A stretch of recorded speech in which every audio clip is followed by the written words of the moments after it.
एक और बड़ी खबर इस वक्त की जान लीजिए। देश की सुरक्षा से जुड़ी हुई बड़ी खबर। जम्मू कश्मीर में आतंकियों के खिलाफ ऑपरेशन ऑल आउट जारी है। बड़ी खबर आ रही है कि सुरक्षा बलों ने 3 आतंकियों को मार गिराया है घाटी में, और आतंकियों से लोहा लेते हुए हमने अपना एक जवान भी खो दिया।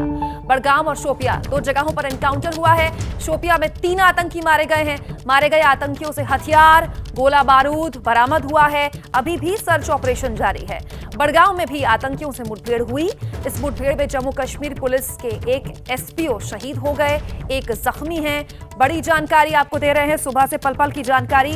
इस एनकाउंटर पर, इन दोनों ही एनकाउंटर्स पर हमारे सहयोगी आसिफ कुरैशी आपको दे रहे हैं। फिर जुड़ गए हैं आसिफ हमारे साथ श्रीनगर से।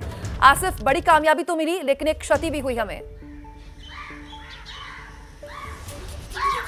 बिल्कुल कुमकुम, देखिए शोपिया में जो मुठभेड़ कल देर रात शुरू हुई थी, उसमें सुरक्षा बलों ने आज सुबह तड़के 3 मिलिटेंट्स को मार गिराया है।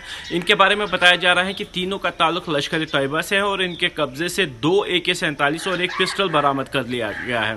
हालांकि पुलिस की तरफ से आधिकारिक पहचान जाहिर नहीं की गई है, लेकिन तीनों के बारे में बताया जा रहा है कि तीनों स्थानीय है।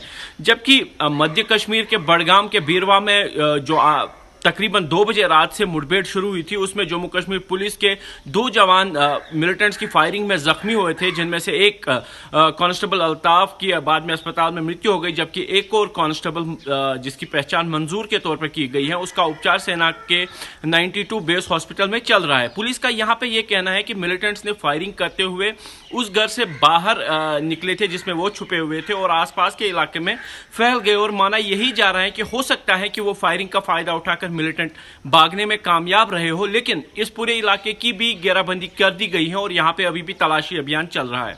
आसिफ, आपने बताया कि तलाशी अभियान अभी चल रहा है, और आपने ये भी बताया कि अभी पुलिस ने औपचारिक तौर पर बताया नहीं है कि किस संगठन से ताल्लुक रख सकते हैं। हमारे एक और जवान हैं जो गंभीर रूप से घायल हैं, उनको लेकर कोई जानकारी?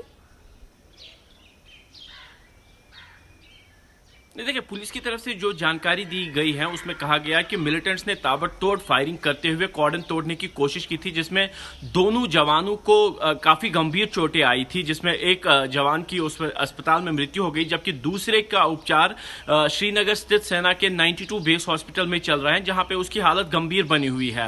हालांकि सूत्रों का यह कहना है कि उसकी हालत काफी ज्यादा नाजुक थी, लेकिन आधिकारिक तौर पर जो बयान जारी किया गया उसमें यह कहा गया है कि उसका उपचार चल रहा है और की हालत स्थिर है। आसिफ, जो भी अपडेट होगा आगे भी आपसे लेते रहेंगे। फिलहाल आपका बहुत शुक्रिया। इस बीच एक और अहम खबर चीन से आ रही है। चीन ने पहली बार कबूल किया है कि जून में गलवान में जो हिंसक झड़प उसकी भारतीय सैनिकों के साथ हुई थी, उसमें उसके 4 सैनिक मारे गए थे। पहली बार है ये जब चीन ने अपने 4 सैनिकों के मारे जाने की बात दुनिया के आगे कबूली है। हालांकि भारत और अंतर्राष्ट्रीय मीडिया लगातार ही कहती रही है कि गलवान की झड़प में कम से कम 45 चीनी सैनिक मारे गए थे, और पहली बार ऐसा हुआ है कि चीन ने 4 सैनिकों के मारे जाने की बात कबूली है। 2020 की जून की यह घटना पूरी दुनिया में सुर्खियां बनी थी। अब तक गलवान में हुई झड़प में अपने सैनिकों के हताहत होने के बाद भी चीन ने कभी नहीं माना। लेकिन कहते हैं ना कि सच छिपता नहीं। गलवान की घटना में अब चीन ने आधिकारिक तौर पर 4 सैनिकों के मारे जाने और 1 सैनिक के घायल होने की बात कबूल कर ली है। इन सभी को चीन ने हीरो का दर्जा दिया है। हालांकि CGTN ने गलवान का नाम नहीं लिया है और कहा है कि एक सीमा विवाद में ये क्षति हुई थी। ग्लोबल टाइम्स ने साफ लिखा है कि गलवान घाटी की हिंसा में चीन को ये झटका लगा था। भारत और अंतर्राष्ट्रीय मीडिया का मानना है कि चीन के कम से कम 45 सैनिक गलवान घाटी की हिंसा में मारे गए थे। देर सवेर ही सही, चीन इस सच को भी मान ही जाएगा। कि चीन का कबूलनामा महत्वपूर्ण है। क्यों? क्योंकि भारत और विदेशी मीडिया लगातार के पिछले कई महीनों से कह रही है कि चीन को एक बड़ी क्षति हुई है। गलवान घाटी हिंसा में चीन ने कबूला है कि उसके 4 सैनिक मारे गए थे, और चीन ने बकायदा इन 4 सैनिकों को हीरो का दर्जा भी अपने देश में दिया है।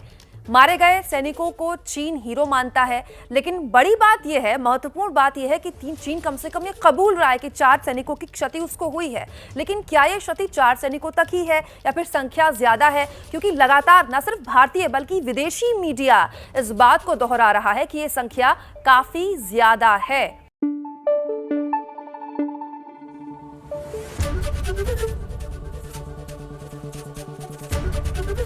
ABP न्यूज आपको रखे आगे।